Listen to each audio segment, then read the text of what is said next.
जी, बात हो रही थी कि 1947 में लड़ाई होती है पाकिस्तान और इंडिया के दरमियान। हरी सिंह जो है वो इंडिया को की तरफ प्रेफर करता है, उसको एक्सेस करता है। पाकिस्तान की तरफ से कुछ जो है मुजाहिदीन वो हमला कर देते हैं। पाकिस्तान की फौज को भी ऑर्डर करते हैं कैद आजम, लेकिन जो हमारा जनरल होता है वो अंग्रेज होता है, वो इनकार कर देता है इस चीज से। और फिर अपनी मदद आपके तहत वहाँ का कुछ एरिया जो है वो क्लियर करवा लिया जाता है। इंडिया जो है वो यूनाइटेड नेशंस में चला जाता है, यूनाइटेड नेशन सिक्योरिटी काउंसिल में मामले को लेके। और वो लोग 1948 में सीज फायर करवा देते हैं कि जो जहाँ पे मौजूद है वो फिर वहीं मौजूद रह ले। और उसके बाद क्या होता है, 1949 में इंडियन कॉन्स्टिट्यूंट असेंबली एक आर्टिकल पास करती है जिसको आर्टिकल 370 कहते हैं। और इस आर्टिकल के तहत एक स्पेशल स्टेटस और इंटरनल ऑटोनॉमी दे दी जाती है कश्मीर को। 370 आर्टिकल होता क्या है, इसके अंदर दो तीन मतलब प्रोविजंस जो मेन है वो ये है कि एक तो कहा जाता है कि जो ये एरिया होगा वो under the administrative control of India होगा। जैसे कि पाकिस्तान का आजाद कश्मीर भी पाकिस्तान के एडमिनिस्ट्रेटिव कंट्रोल में है। दूसरा कहा गया कि वहां पे कोई भी दूसरा इंडियन शख्स आके जमीन नहीं खरीद सकता। जैसा कि हमारे भी पाकिस्तान का जो है रेजिडेंट वो आजाद कश्मीर में जाके जमीन नहीं खरीद सकते। तो उन्होंने भी कहा कि इस तरह जमीन नहीं खरीद सकता, क्योंकि इस तरह तो जैसे फलस्तीन में हुआ है, आपने देखा कि इसराइलियों ने पैसा लगा के जमीनें खरीदी और वहां के लोगों से, और ऐसा ऐसा कब्जा करते करते अब वहां पे फलस्तीन नजर नहीं आता। इसराइल बहुत बड़े एरिया पे, इसको कहते हैं डेमोग्राफिक चेंज करना। एरिया खरीदी जाओ, पैसा फेंकी जाओ गरीब लोगों से, ठीक है, पैसा तो खत्म हो जाएगा। एरिया मलकियत बना के अपना जो मेन वहां पे एजेंडा है, आपने अपना दीन फैलाना है या जो भी काज है उसको फैलाते जाओ, उसको डेमोग्राफिक चेंज कहते हैं। तो तीन आर्टिकल 370 में ये डिसाइड हुआ कि एक तो वो एरिया ऑटोनोमस होगा, उसकी सिक्योरिटी और जो है सिक्योरिटी वगैरह को देखेगी इंडिया, बाकी मामला वो अपने खुद हैंडल करेंगे जो इंटरनल मामला होते हैं। और वहाँ का जो लीडरशिप है वो भी अलहदा होगी, वो जमीन जो है इंडियन लोग नहीं खरीद सकते। और वहाँ पे प्लेबिसाइड वगैरह भी कराया जाएगा। इस तरह के सारे मामला ये डिसाइड हुए 1949 में। ठीक है, तो ये तो इंडिया ने थोड़ी बहुत अपनी सेटलमेंट कर ली उस एरिया की। और आज तक वही उसी सेटलमेंट के मुताबिक 2019 तक चल रहा था उनका कश्मीर जो है और लद्दाख का जो एरिया। अच्छा, उसके बाद क्या होता है इंटरनेशनल सतह पे, डिक्सन रिपोर्ट एक पेश होती है 1950 में। इनके जस्ट नाम याद कर लीजिएगा, ज्यादा डिटेल में नहीं हम जाते। वैसे भी ये लेक्चर 2 दिन में खत्म होना है और अगर डिटेल में गए तो फिर 3-4 दिन लगेंगे। तो 1950 में यूनाइटेड नेशंस की तरफ से एक रिपोर्ट पेश की जाती है, जो डिक्सन रिपोर्ट। जो बंदा पेश करता है उसका नाम डिक्सन था, सर डिक्सन। उसकी वजह से इसको डिक्सन रिपोर्ट कहा जाता है, 1950। और उसके एक साल बाद लियाकत और नेहरू साहब की मुलाकात होती है। जवाहरलाल नेहरू जो कि इंडिया के प्राइम मिनिस्टर होते हैं, और लियाकत अली खान साहब जो पाकिस्तान के प्राइम मिनिस्टर होते हैं, इनकी 1951 में मुलाकात होती है, लेकिन कश्मीर के ऊपर कोई खास बात नहीं हो सकती। उसके बाद एक कॉन्फ्रेंस होती है बंदूंग में। बंदूंग एरिया है इंडोनेशिया का, 1955 में। ये अब वो डेवलपमेंट्स हैं कश्मीर से मतलब जहां इंडिया और पाकिस्तान के एम्बेसडर्स या वजीर या जो हैं हाई लेवल के पर्सनल आपस में मिले और उन्होंने कोई कुछ बात की कश्मीर के बारे में। देखिए, अब हल तो कश्मीर को करना था ना उस मसले को, लेकिन प्रॉपरली मतलब इंडिया भी हेजिटेट करता रहा, पाकिस्तान भी हेजिटेट करता रहा बात करने में। और उस दरमियान जो जो मुलाकातें होती रही मुख्तलिफ नुमाइंदों की पाकिस्तान और इंडिया की तरफ से, और उन्होंने मजाक मजाक में किस्सा छेड़ दिया कश्मीर दा की करिए, वो बताया जा रहा है कि लियाकत नेहरू की मीटिंग हुई 1951 में, 1951 में। 1955 में एक कॉन्फ्रेंस होती है, उधर और मुल्क भी होते हैं इंडोनेशिया में, उसको कहते हैं बंदूक कॉन्फ्रेंस। उसके बाद अयूब खान जो हैं वो नेहरू से मिलते हैं 1959 से 1960 के दौरान। आई थिंक 3 दफा मुलाकात होती है इनकी इस दौरान।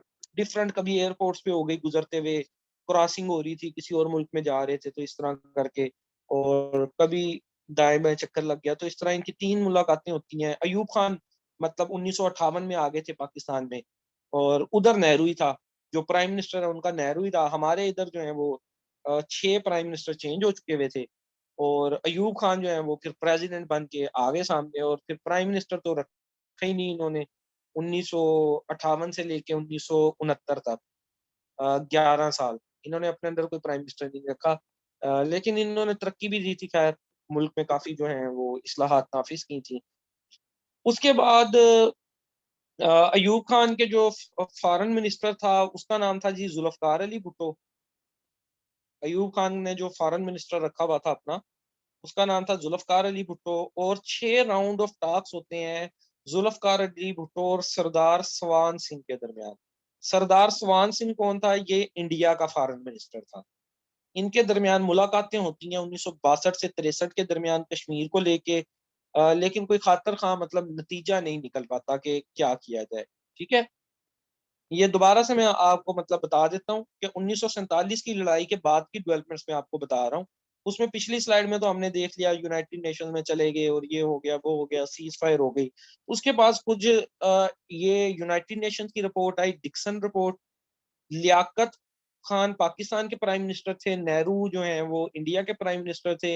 इनकी मीटिंग होती है 1951 में। फिर बंदूक कॉन्फ्रेंस होती है 1955 में इंडोनेशिया में।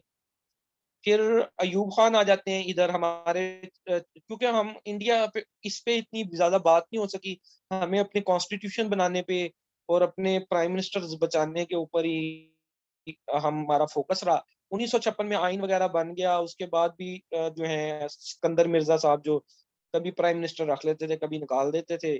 फिर अयूब खान आए 1958 में, तो इन्होंने मुल्क का कुछ चार्ज लिया। तो इन्होंने फिर कुछ मुलाकातें की जवाहरलाल नेहरू से कश्मीर के मौजू पे।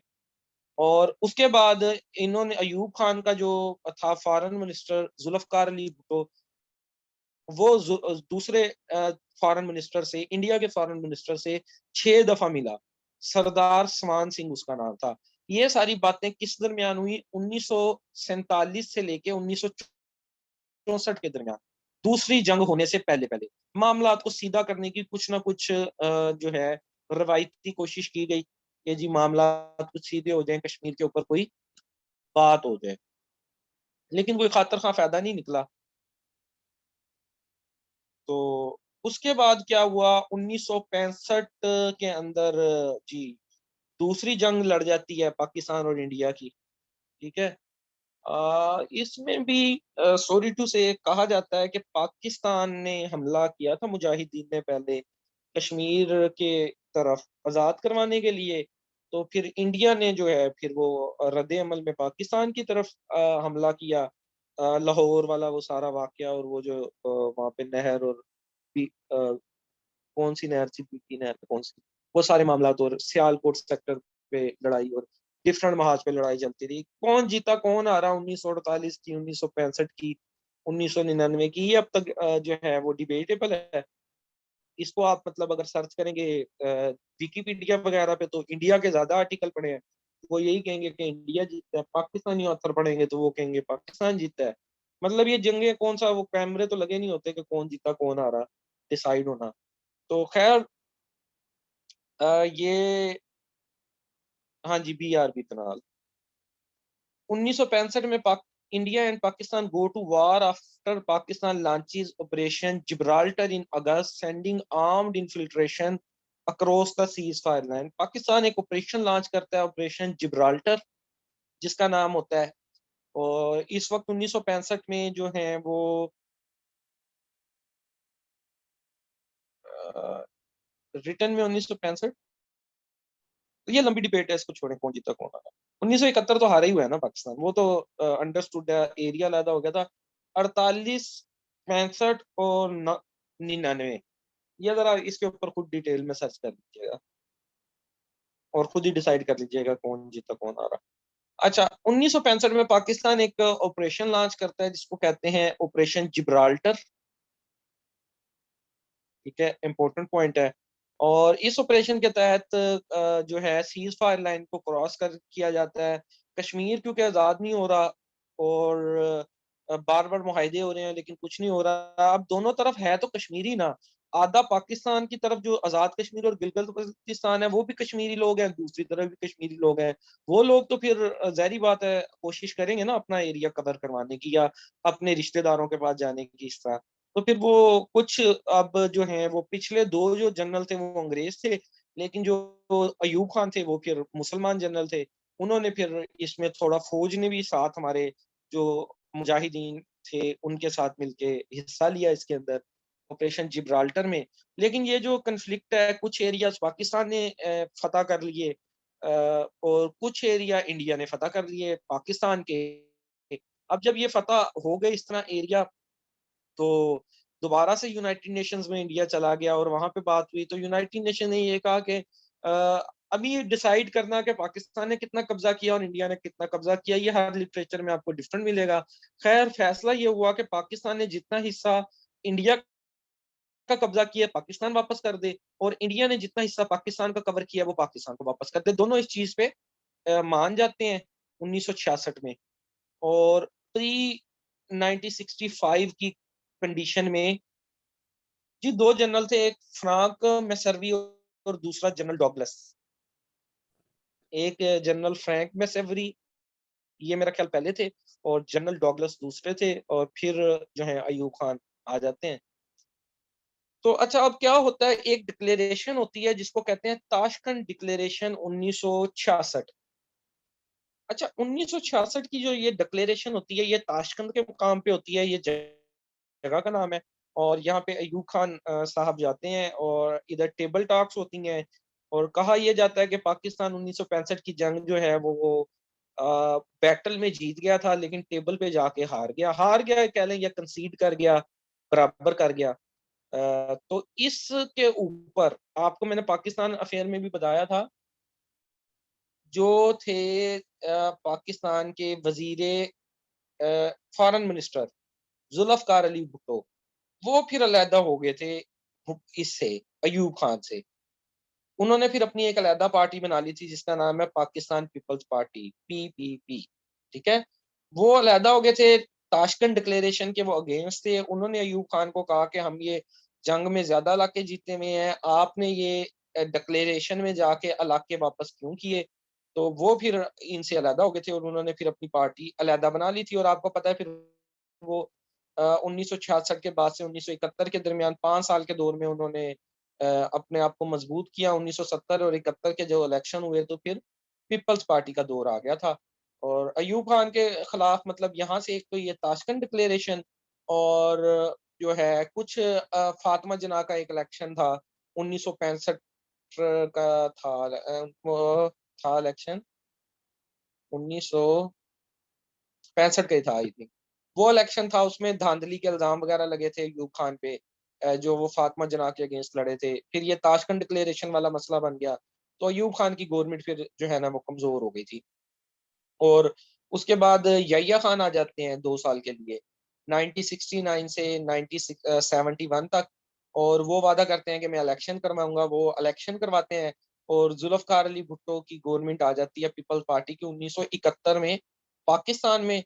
और जो 1971 में पाकिस्तान के दो टुकड़े हो जाते हैं, एक बन जाता है बांग्लादेश। और अच्छा, पाकिस्तान के यहाँ पे फिर 90,000 फौजी इंडिया के कब्जे में आ जाते हैं इस नतीजे में, जो जंग होती है 1971 की। तो फिर उसको छुड़वाने के लिए एक मुआहिदा करना पड़ता है जिसको कहते हैं शिमला एग्रीमेंट। 1972 में एक एग्रीमेंट करना पड़ता है जिसको कहते हैं शिमला एग्रीमेंट। और इस एग्रीमेंट में ये डिसाइड किया जाता है कि कश्मीर के मामले में यूनाइटेड नेशंस आंदा नहीं पड़ेगा। कश्मीर का मामला एक बायलैटरल इशू है। बायलैटरल का मतलब दो मुल्कों के दरमियान इशू है, ये हम आपस में तय करेंगे और आइंदा हम इंटरफेयर नहीं किया करेंगे एक दूसरे के मामला में। ठीक है, पाकिस्तान और इंडिया ने ये डिसाइड किया कि आइंदा एक दूसरे के मामला में हम इंटरफेयर नहीं करेंगे। जो इंडिया में चल रहा है वो इंडिया में चलता रहे, जो पाकिस्तान में चल रहा है वो पाकिस्तान में चलता रहे। अच्छा, जुल्फकार अली भुट्टो साहब की मजबूरी थी ये एग्रीमेंट करना, क्योंकि हमारे जो 90,000 फौजी हैं वो इंडिया की कैद में थे 1971 की वार के नतीजे में, उनको छुड़वाना था। तो उन्होंने फिर ये एग्रीमेंट किया। इस एग्रीमेंट का एक हिस्सा ये भी था कि पाकिस्तान बांग्लादेश को अलहदा मुल्क तस्लीम करेगा, और उसके ऊपर फिर वो सिग्नेचर वगैरह हुए और पाकिस्तान ने बांग्लादेश को भी अलहदा मुल्क तस्लीम कर लिया। हमारे जो फौजी थे जो वहाँ पे ट्रैप हो गए थे वो वापस लेके आए गए। अच्छा, अब मसला ये बनता है कि हमने 2019 में देखा कि जी अ, इंडिया ने वहाँ का स्टेटस रिवोक किया और पूरी दुनिया में आवाज़ उठाने की हमने कोशिश की, लेकिन दुनिया में 193 ममालिक हैं, जिनमें से कितने मुल्कों ने पाकिस्तान का साथ दिया? कितने मुल्कों ने दिया था साथ भला? बता सकता है कोई? ऑन ब्रॉडर लेवल 3 मुल्कों ने, तुर्की ने, चाइना ने और मलेशिया ने। बाकी 190 मुल्कों ने जो है ये कहा कि ये आपका आपस का मामला है, इसको खुद रिजॉल्व करो। यूनाइटेड नेशंस में भी गए, सिक्योरिटी काउंसिल की एक बंद कमरे की कॉन्फ्रेंस भी मुनक्कद हुई, लेकिन उसमें भी कोई खातर खां पाकिस्तान को फायदा नहीं हुआ। हाँ, न्यूज मीडिया में देख लें तो शायद हम कश्मीर जीत भी चुके हैं और कश्मीर है भी हमारे पास, इस वक्त हमारी फौज उधर बैठी है। इंडिया वाले कश्मीर में भी नक्शे के मुताबिक भी हमारा हो गया है।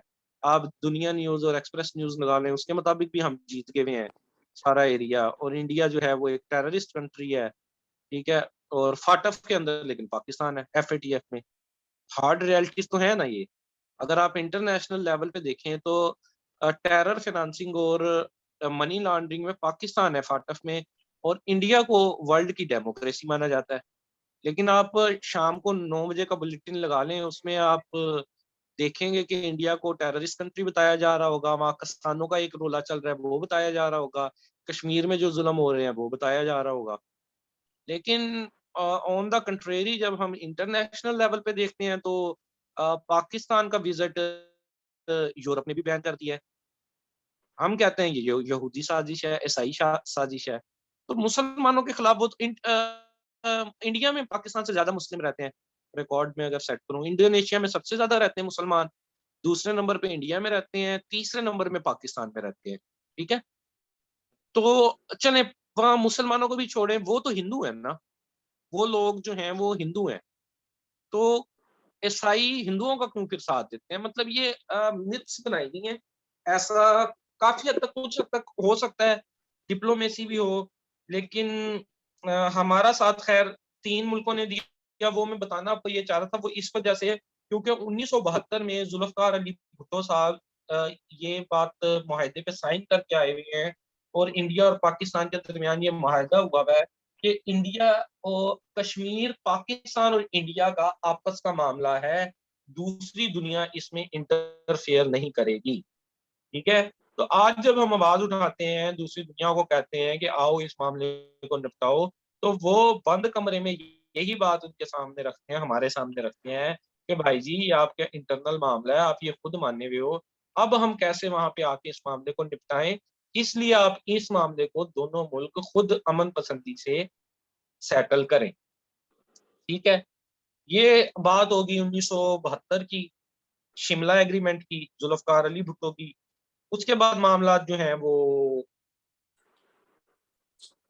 उस time Indira Gandhi prime minister, हाँ मेरा ख्याल है इंदिरा गांधी थी जो है, वो उसका कत्ल हो गया था शायद जवाहरलाल नेहरू का, और जो है फिर वो इंदिरा गांधी प्राइम मिनिस्टर बनी थी। एग्जैक्ट देख लीजिएगा कि वो प्राइम मिनिस्टर कब बनी है। अच्छा, उसके बाद मामला फिर जरा ठंडा पड़ गया। ठीक है, और उसके बाद क्या होता है कि वहाँ जो इंटरनल मूवमेंट्स हैं कश्मीर में, वो कुछ नरम पड़ जाती हैं। 80s के अंदर थोड़ा सा दोबारा से जागती हैं वो मूवमेंट्स। ठीक है, क्योंकि डेमोक्रेटिक गवर्नमेंट्स आप जब भी देखेंगे, आगे भी मैं आपको बताऊंगा, आधा लेक्चर हमारा कल होगा, उसमें मैं भी आपको दिखाऊंगा। डेमोक्रेटिक, पहली proper democratic government Zulfikar Ali Bhutto की आई, जिसको फ्री एंड फेयर इलेक्शन कहा जाता है, पाकिस्तान का पहला और आखिरी। वो कहा जाता है 1971 का इलेक्शन था। इससे पहले एक दो इलेक्शन हुए थे, वो अपनी मर्जी के करवाए थे, जो है ना अयूब खान ने, वो बेसिक डेमोक्रेट 80,000 बंदों ने वोट दिया था और वो धांधली ज्यादा थे। जो पहला इलेक्शन प्रॉपर इलेक्शन अवाम की मदद से है, वो 1971 का इलेक्शन था। पहली डेमोक्रेटिक गवर्नमेंट पीपल्स पार्टी की थी। उसके बाद आ जाता है जी जियाउल हक, और उसके बाद फिर 2 दफा बेनजीर भुट्टो आती हैं और 2 दफा नवाज शरीफ आते हैं। मतलब 2 दफा बेनजीर डेमोक्रेटिक गवर्नमेंट करती हैं और 2 दफा नवाज शरीफ करते हैं 1999 तक। तो ये 5 गवर्नमेंट्स हैं, जिन 5 गवर्नमेंट्स की बात कर रहा हूँ जो डेमोक्रेटिक हैं। एक जुल्फकार अली भुट्टो की, 2 बेनजीर की और 2 नवाज शरीफ की। इन 5 गवर्नमेंट्स में कोशिश ये ही की गई कि इंडिया के साथ मामला को बेहतर किया जाए। जो भी डेमोक्रेटिक गवर्नमेंट आती है उसकी कोशिश यही होती है कि इंडिया के साथ मामला बेहतर किए जाएं, और उस पर फिर इल्जाम लगता है कि ये दहशत वो हैं, गद्दार हैं। ठीक है। और उसमें चाहे अब का देख लें, इमरान खान की गवर्नमेंट में भी ऐसे ही किया जा रहा है। पीस की कोशिश की जा रही है, वहां पे वापस किया उनका जो है अभिनंदन। और उससे पहले एक मामला था उसका, वो जो जसूस है उसका, कुलभूषण यादव।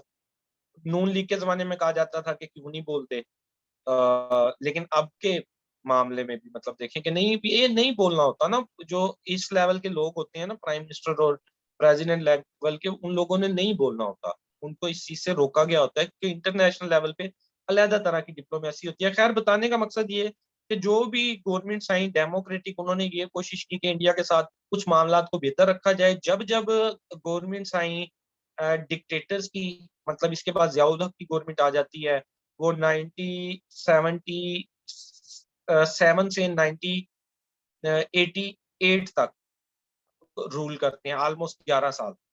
ठीक है। उसके दरमियान फिर ये जो वहाँ पे तंजीमें हैं एक्टिव हो जाती हैं कश्मीर में दोबारा से, और जो ये डेमोक्रेटिक ईरा होता है उसके अंदर जरा सुकून से रहती हैं। लेकिन उसके दरमियान जो है 1982 में शेख अब्दुल्ला, हाँ जी, ताशकंद डिक्लेरेशन उज्बेकिस्तान में हुआ था। उज्बेकिस्तान जो है उसका जो है सिटी है ताशकंद, उसके नाम पे।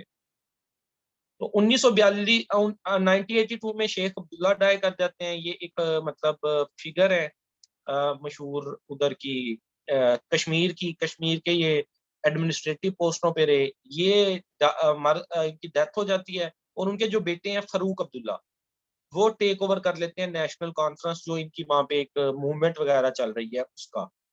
ठीक है। इतने में यहाँ पे जो जियाउल हक साहब हैं वो आए हुए हैं पाकिस्तान में। और पाकिस्तान जो है अफगानिस्तान में भी तालिबान को सपोर्ट फराहम कर रहा है अमेरिका की मदद से, रशिया के खिलाफ लड़ने के लिए। और चूंकि तालिबान चूंकि मुस्लिम आइडियोलॉजी आ रही है, जियाउल हक साहब जो थे वो थे भी इस्लामिक माइंड के, और उन्होंने बहुत सारे इस्लामिक लॉज इम्प्लीमेंट करवाए थे। ठीक है, हदूद ऑर्डिनेंस और शरिया कोर्ट्स और एहतसाब अदालतें और पता नहीं क्या कुछ जो है, जना ऑर्डिनेंस भी एक था। और इसके अलावा भी मतलब इस्लामिक इस्लामाइजेशन का पीरियड इसको कहा जाता है, जो इनका होता है। जो इससे पिछला ईरा था जुल्फकार अली भुट्टो का। जुल्फकार अली भुट्टो जरा फिर ये मुआहिदा करके खामोश हो गए, और उनकी कोशिश थी कि चले अब सुलह सफाई की तरफ और किसी और तरफ मामला चले। लेकिन 1977 में जुल्फकार अली भुट्टो को फांसी दे दी जाती है, और जुल्फकार अली भुट्टो को रिप्लेस करते हैं जियाउल हक। 1977 से लेके 1988 तक जियाउल हक रहते हैं, जब उनका प्लेन क्रैश होता है 1988 में। और फिर मतलब बेनजीर आती हैं।